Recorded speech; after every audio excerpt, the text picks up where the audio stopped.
morning. Happy Wednesday. Happy blast and a half. Wednesdays, half an hour, stealth and sassy. We like to bring on great guests. And today is literally a great honor for me. And I'm excited for all of you because we have Eliana Hassan here from Onward Search. And in case you want a quick snapshot, I'm going to offer it to you because this woman is a very humble rock star. So you need to know that right off the bat. Eliana is about a little over a year as CEO of Onward Search. And Onward Search is a national staffing agency. They focus specifically on creative marketing technology and gaming talent. They are at the intersection of digital transformation, around for over 15 years, serving like 5,000 corporate and agency clients. They've helped nearly 20,000 professionals land in dream jobs. That's what they do day in and day out. They put people together so that they're happy and fulfilled. But this didn't happen by accident because Eliana was at IBM. She had her own business. She has been named as CEO to follow. So all of these have culminated into the opportunity that she has now to lead the staffing industry. And also with that is the responsibility of handling very challenging issues like DE&I, making sure that there's pay parity at her company and speaking out about it. So none of this is by accident. And also it is intentional day in and day out. So thank you, Eliana, for coming on and sharing all of your experience and sharing on the topic about what is going on in the world of talent and all of its, theatrics and acrobatics. And so I really appreciate you waking up with us. And you're in DC, so I hope you had coffee. Yes, I always have coffee. But thank you so much for having me and a great intro into Onward. I appreciate that. My pleasure. So we're gonna jump right into this area about this somewhat thorny topic of the requirements of returning to work. And are they escalating? Are they kind of one size fits all, or are they case by case by case, industry by industry? What is going on? Because of course Airbnb makes this announcement and JP Morgan makes this announcement. And so what is talent going to do with all of these different decision-making guidelines that are so inconsistent? Yes. So the great thing about being in the staffing industry is that we get to see it all, right? We work with so many clients, so many industries, agencies, corporations. And so what we're seeing, Lauren, is definitely a rise in hybrid schedules. So last year, we saw a little more aggression from companies, and guess what? They lost a lot of talent, right? Like I believe we had one client in the Northeast call us, and they had 5 resignations the day that they rolled out their return to work policy just on one team. So companies then, because of Omicron, kind of pulled back on it. But we are seeing now a rise in hybrid work schedules where employees are being asked to be in the office a certain number of days, a week or a month. And, we're definitely seeing it more in corporations than we are in agencies.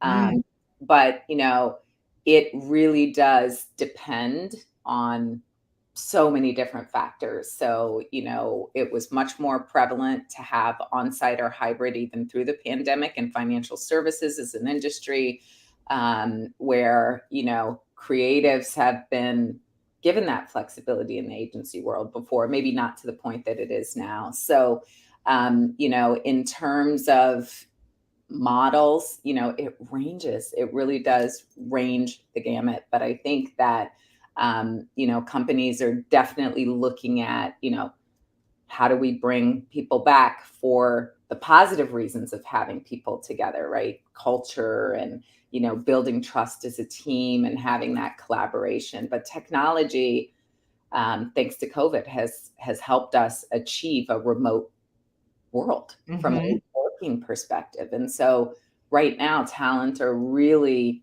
asking the question, why? Why would I go back? Other than, obviously for team events or in some sort of a hybrid capacity. But I would say that, yeah, we're seeing the trend of hybrid returning, but that is not slowing down the mass exodus that we're seeing from a talent perspective. So if you are currently on the market, is the fact that you are wanting remote, is that a gimme? In other words, I hear people say, clients, people in the industry, but I want to work remote. Is that a big ask, or is that kind of cost of entry right now? It is absolutely not a big ask right now. I would say, we did a future of work survey that I will make sure is available to Please, yeah, we'd love to see it. Listeners today. And, when we did that survey, what we found, we surveyed about 1,200 creative tech, gaming, digital talent, and 82% were remote and only 11 were hybrid. 7% were on-site full time. And so when we surveyed that group of talent, 44% said they were absolutely not willing to go on site.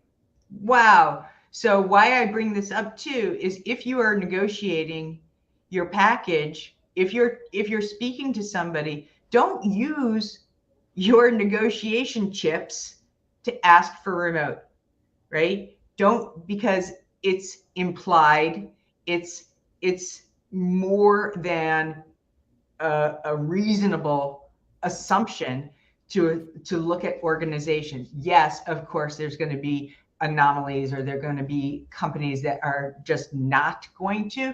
But again, it is your baseline as of, whatever, 6 months ago, right? So, yes. And hopefully you're working with a great recruiter, like the ones we have at Onward. I have to give my team a plug. But, hopefully you're working with a great recruiter who can, match you with opportunities where if that's your requirement, it needs to be on the front end versus trying to negotiate that on the back end with a package. And most clients are pretty upfront. And if they're offering remote, they are 100% advertising that as part of the attraction to bring talent into them. So totally. Yes, people that are negotiating, I think even before you get to the point of negotiating, it's important that you sit down with your recruiter and you talk through, is it 100% fully remote? Is it hybrid? And if it is hybrid, what kind of team, what kind of environment, what kind of culture, what are the benefits, the pros? Companies, employers are looking at and listening to the needs of employees much more now because of the talent shortage that there is. And so they are looking at work-life balance for employees to ensure that they're creating a positive employee experience. And they're also looking at, paying more sometimes if they know they're asking people to commute in inflation costs, right? So they're looking at commute times and costs. There has been, positive gains in terms of increased focus and productivity for people being offsite, right? Wow. So they're looking at all of that and they're listening to their talent. They're doing surveys. They're looking at attrition. Attrition itself tells a great story. So companies are definitely listening. But to answer your original question, I think if remote is what an employee wants, it's really important that they kind of have that on the front end. It also opens them up to a lot more opportunities, yes. Right? When they're remote, and companies know that. And that's also part of the challenge and why we're seeing a fight over talent is because, now a company in Texas can hire remote talent out of New York City, right? Where before the need to show up in the office every day kept them perhaps from different pools of talent. And so companies now have to realize, that, you mentioned JPMC, just pick on them for a minute. They're in New York City. They're no longer just competing with New York-based Yeah. companies. They're competing with Disney. They're competing with Netflix and Facebook and all these other organizations that are looking for the same skill set, but are willing to offer, the remote. I want to address this question because it does talk about shortage. They say we have shortened STEM. I'm assuming that's shortage, but there are many unemployed STEM workers who are more qualified than before due to re-education, certifications, and experiences. Why they don't hire them? So I know that STEM is not necessarily an area that Onward or you specialize in. I'm just curious if you want to take a stab at this. I would say that I can speak to the technology piece of STEM. And I would say that, I think it was a couple months ago, the Bureau of Labor and Statistics put out that even within IT, the engineering or the higher level roles, it's less than 1% unemployment. And so, the data we're seeing, the demand we're seeing for tech talent on our side, specifically tied to digital transformation, it's been significant. So unfortunately, I can't speak to Totally understand. Totally understand. I mean, and we talked a little bit about this before that, right? There's a lot of factors that go into hiring somebody, right? And the advice that you shared for anybody who is seeking an opportunity to work with a recruiter is please speak out about how important it is to find a recruiter that you can trust.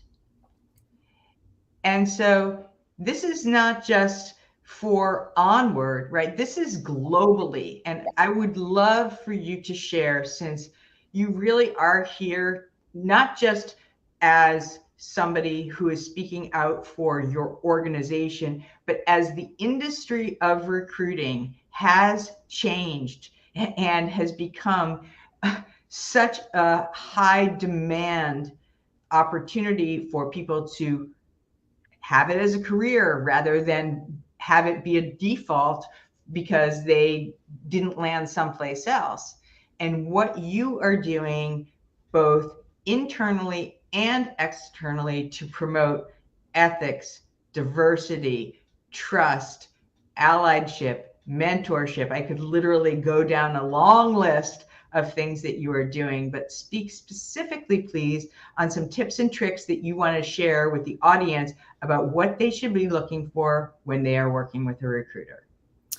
Yes. Unfortunately, staffing and recruitment has gotten a stigma, right? And that, there's this stereotype that all recruiters, that, they just want to fill you in the job. Doesn't matter if it's a fit, doesn't matter if you like it or don't, they're only after their recruiting commission. And I would say anyone who's experienced any of that has not truly worked with a good recruiter, right? So recruiters good recruiters are motivated by making that match, by helping someone find their dream job, by coaching them through a process and helping someone land a job that maybe they didn't believe they could get, right? And so recruitment goes far beyond matching resumes and job descriptions, right? It really is about understanding the problem the client has, the needs, the strategic objective that's going on there. And so if recruiters are not talking to you on a deeper level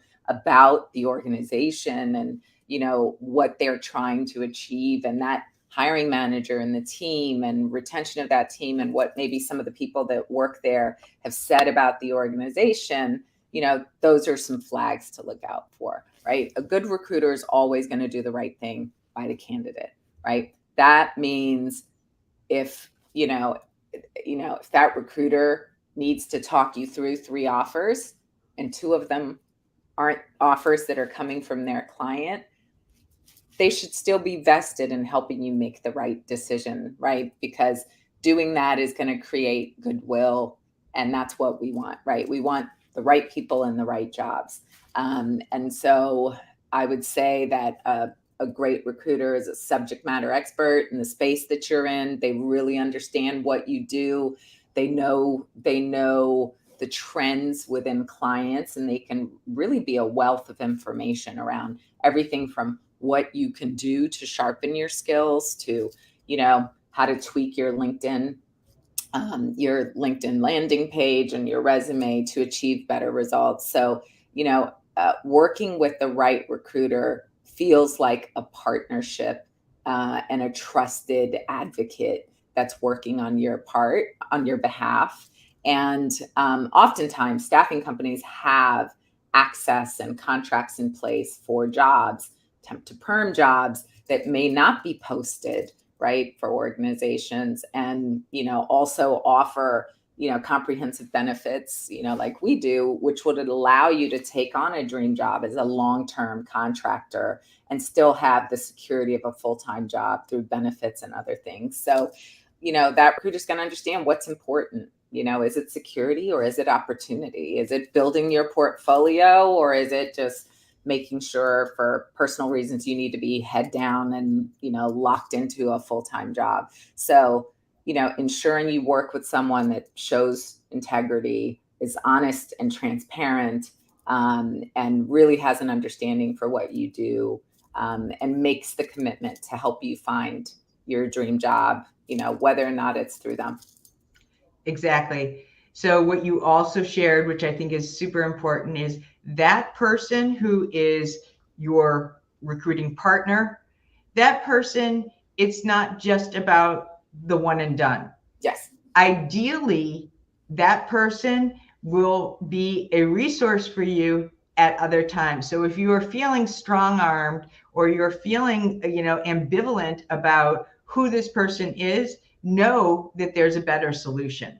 Yes. And know also that you should be transparent with them so that you can get in alignment with what it is that you're after. So be transparent about your needs. If you are a working parent, if you are somebody who is dealing with other things, maybe it's, I never want to go back into the office, speak out so that they have the information that they need, so that you are landing where it is you want to go, right? So that they can make a fit 100%. So I do want to address this one too. It says most of the time the barrier is not the recruiter, it is the hiring manager. I don't know if you want to talk about that too, Eliana, in real time, right? Yes. And I'm sure there are some recruiters jumping out of their seat right now, yelling yes. So part of the role we play in the staffing industry is helping our clients navigate the process, right? And so a lot of what our teams are doing right now, Lauren, is educating clients on the state of the market, the fact that sense of urgency is really important. We're helping them restructure their interviews. So they're doing panel interviews instead of having 7 different interviews. Oh, thank you. Yes. Right? So a big part of what we're doing is helping hiring managers understand, the market. But also, we create an environment where they know the talent is choosing them just as much as they are choosing the talent, and ensuring that candidate experience is reflective of what it's going to be like to work at that organization. So if a candidate, is applying for a job, they're not hearing back, it just doesn't send the right message. Shame on you, right? Yeah. Go someplace else. Absolutely. Employers do not have the luxury of not having a high sense of urgency and not ensuring that there isn't a great candidate experience during the interview process right now. So they've been burned, right? All of the attrition, the mass exodus, the great resignation, all of those things have thankfully woken up a lot of corporations through the hiring process. And we want to make sure that it doesn't fall back. I mean, I don't want to predict the future. It's been said that there may be a second wave, or another wave, I shouldn't say second, another wave towards the end of the year. But I think that for corporate America listening out there, right, I think that they've felt the scorch of being burned, watching the industry. I mean, the just the numbers have been staggering, especially in fourth quarter of last year. The amount of people that left, and about a quarter of them left without having any other opportunities. So it speaks volumes for culture. It speaks volume for the hiring process. We've all heard the nightmare stories, the ghosting, the, umpteen rounds of interviews. And so thank you. Thank you for speaking out and saying, like, this doesn't work.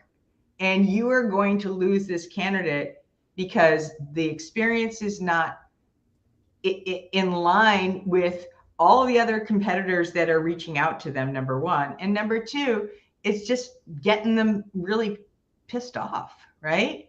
So I think that that's wonderful. And you candidates listening out there, you should be talking to your recruiters when you are saying to them, like, I'm done with my 15th interview.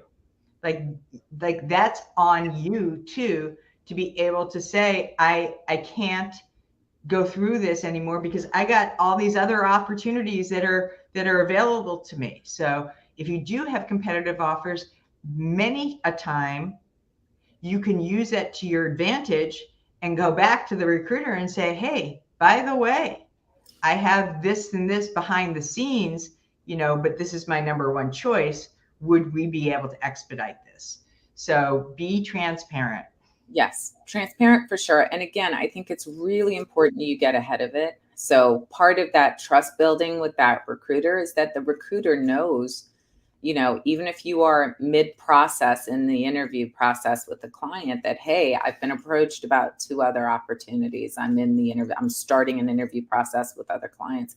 But if we take it back, even before we get to that point, it's important you ask the question, what is the interview cycle like for this client? So one of the things that candidates aren't really aware of is the MSP factor in staffing, and that is the managed service providers that manage staffing vendors and the technology that sits on that. And so there's often days that are tied to the process of, resumes going through and, coming back and getting selected for an interview process. And so it's really important, and our recruiters do a great job of this, of managing the expectations of the talent. So if you know that X client, Lauren, it's going to take 2 weeks to get through this process, managing your expectations helps to ensure that, that disappointment or that confusion or frustration is alleviated on the back end. So again, having that upfront relationship with your recruiter and having those discussions around, certain clients, especially ones for brand, for big brands, like they do have a laborious interview process.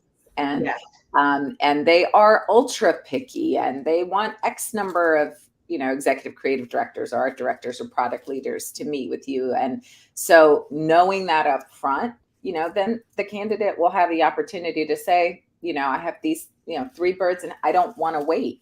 Exactly. And just for everyone, so that you understand, the MSP, the master service provider, is time stamping when those resumes come in, when the candidate is entered into the system, so that they can track the process, but also it's somewhat regulated in terms of how that all pulls itself together, right? Yes. So you can't override that system. In many cases, the recruiter can have a relationship with the hiring manager and may be able to have some level of connection, but they are also obligated for several reasons to adhere to how that process works on the back end. That's right.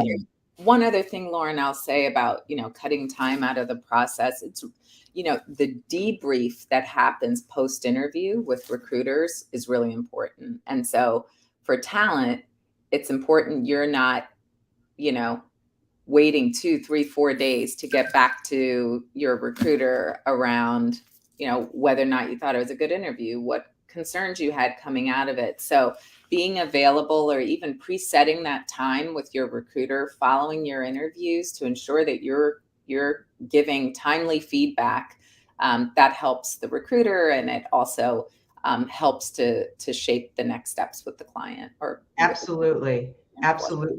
So yes, we've all been there where we're like, I wonder how that interview went.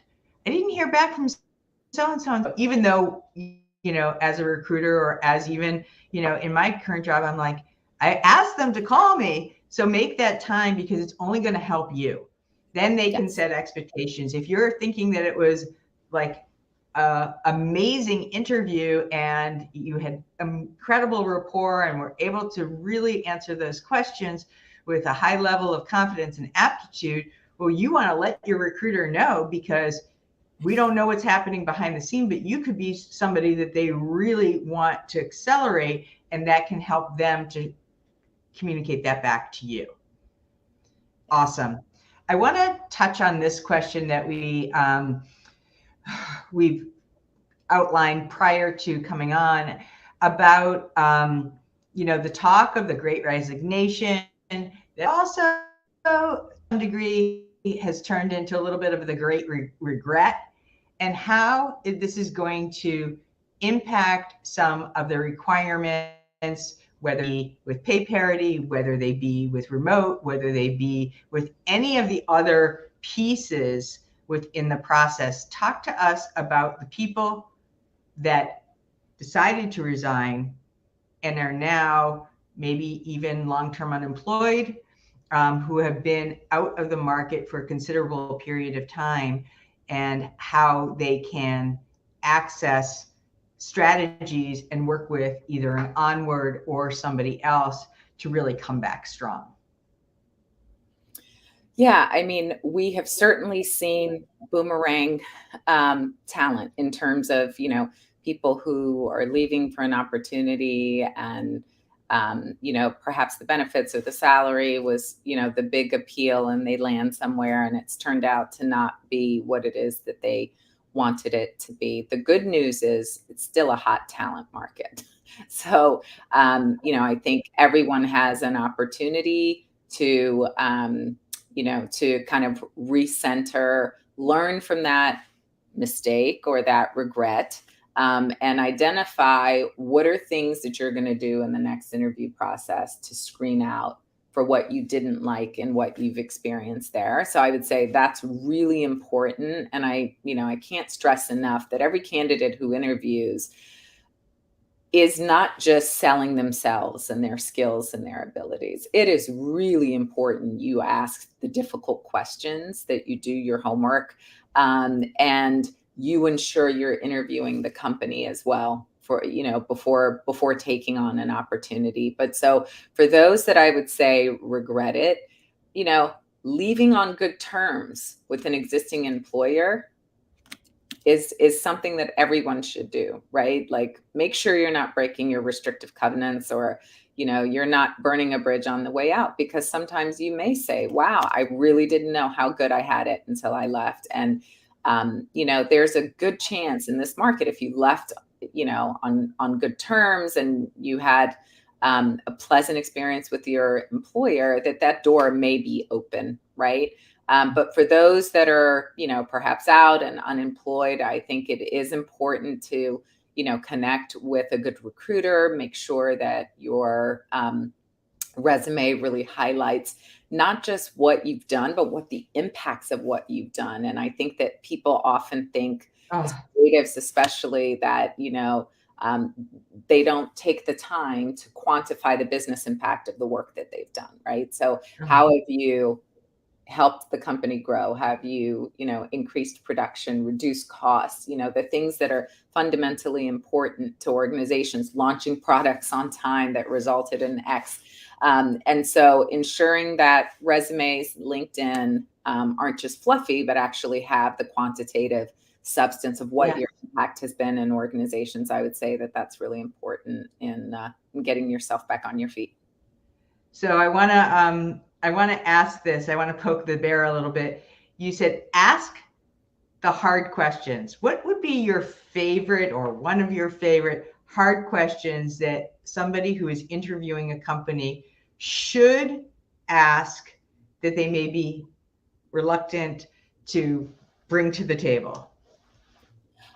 You know, we're professional interviewers, right? So we have the advantage of crafting questions. And, you know, again, I would say it's really important that if you have a partnership with your recruiter, that you go through those questions with them. Hey, I've heard X, I've read Y on Glassdoor, and I want to bring this up. How do I do that? So if you're ever struggling, you know, certainly your recruiter as a professional interviewer can help you craft the questions to navigate those difficult areas. You know, I would say most people don't ask about management style. They don't ask about how a manager handles conflict, what a manager's position is on DE&I or, you know, culture within the organization. You know, how does a manager help to elevate people who are, you know, looking for long-term opportunities there? So, I mean, I think most people shy away from the difficult questions. And I would say, and we saw this with our gaming division where, you know, there were some clients that had some challenges that, you know, landed in the news. And, you know, part of what our team had to do is help the client, first of all, get ahead of it and ensure that you have to address this because it's in the news, right? But additionally, ensuring that candidates that were showing hesitation and shared their concerns with us, you know, had the opportunity, and we created that safe space with them in the client interview by managing everyone's expectations so that those difficult questions can be answered, because we never want anything to be a showstopper and we've not even gotten the answer for it, right? So the fear of asking or the fear that something might be a certain way is never a reason to rule out a great opportunity. Right.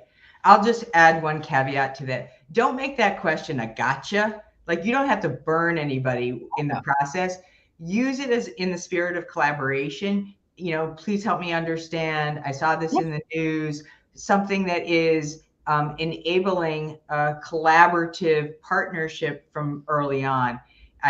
This happens quite often. You read a Glassdoor review. It's hard to know how authentic it is because a lot of people on Glassdoor are somewhat sour, right? Yeah. They have left. So you want to be able to modulate that kind of feedback. And yeah, go ahead. Talk to people who've been there at the company for a significant period of time. And guaranteed, if you reach out to a couple of them and ask them for a 15-minute coffee, you might have some really substantive conversations to get the inside scoop on that person's leadership style, and then, you know, see when you're interviewing if it's consistent. So, you know, like you said, do your research. Don't be a victim to the process. You have an opportunity to own it from end to end in partnership with recruiters, in partnership with collaborators and colleagues on LinkedIn, in collaboration with coaches, if that's what you choose to do. All of this is available. So, you know, and stuff is going to happen. People will still get ghosted. It will still happen. And know that, of course, it's not personal. So we're about to wrap up. And I did want to just speak out because you talked about some non-negotiables in your life that help you stay centered. And for anyone who is in the marketplace and they are also challenged with how to maintain a level of balance, because it feels like when you're in the search, first of all, like it's never going to end. Second of all, that it's hard to manage your day-to-day life. Sometimes you're in a current role, building a runway. Sometimes you're not in a current role and you're still managing other things like your family or just even your personal life. And so, you know, I know that you have a few tips on how to keep that equilibrium, and I'd love you to share anything for the mental health and sanity of anybody who is looking. What should they do and what do you do? Well, I don't know if I'm the best example. Balance is one of those things that I am constantly working on. So I haven't figured out the answer key to that, but I do, I do actively try to focus on self care. And for me, it's just having that quiet time in the morning. So I do have my kind of prayer and meditation time before the kids get up and the house is really quiet. So I think that's key. I actually, through the pandemic and not being part of a gym anymore, started walking. So early morning walks to just kind of clear my head and get my day in order is one of those things. And I think as people are looking for opportunities, when you talk about the non-negotiables, it's really important you have that outlined before you go into your search, right? So what are you looking for in a leader? What are you looking for in an organization? What types of projects and work will you really, be satisfied with? And, having that outlined and knowing what your non-negotiables are really do help bring the anxiety level down around. Totally. I Yes. also think for working professionals, it's important that you set your time to network. And again, Mm. at that time for your recruiter check-ins. So for me, I always I was a coach for many years, executive coach. So it's really about making sure you're using your time. When we were commuting, I would encourage people to I know. use morning commutes to have those networking calls. Now it can be during a lunch or an afternoon walk that you take or a break. So ensuring that you're making time for networking and you're setting specific time for job searching so that you are managing it as part of a schedule versus like every free moment that you have, you're frantic and trying to do that. Exactly. And on the Yeah. flip side, for people that are available and looking, it's also important you don't exhaust yourself without hours and hours without taking a break. So, set a set amount of time for you to do your job search, if it's 2 hours from 10 to 12, and make sure you walk away, take a break, and then Oh, again, leverage those networks and those recruitment partnerships to ensure that you are looking at both posted and available through company websites, but also jobs that never make it to a job board because they're sitting with trusted recruiters. absolutely. Eliana, thank you. If you haven't figured it out, Eliana's superpower is super connecting. She is a master in this, and you bring it to both your professional and personal life. And I want to thank you for connecting us to you and to the LinkedIn audience. Thank you for everything. Hang around for 2 seconds after we are done. And goodbye, LinkedIn. I will see you next week, another special guest. And appreciate you all with your questions, and hope that this is getting to the heart of the matter of what you are looking for when you are requiring a trusted recruiter, and also some insights along the way. Thank you. Thank you. Have a wonderful day. Thanks, Lauren. Of course.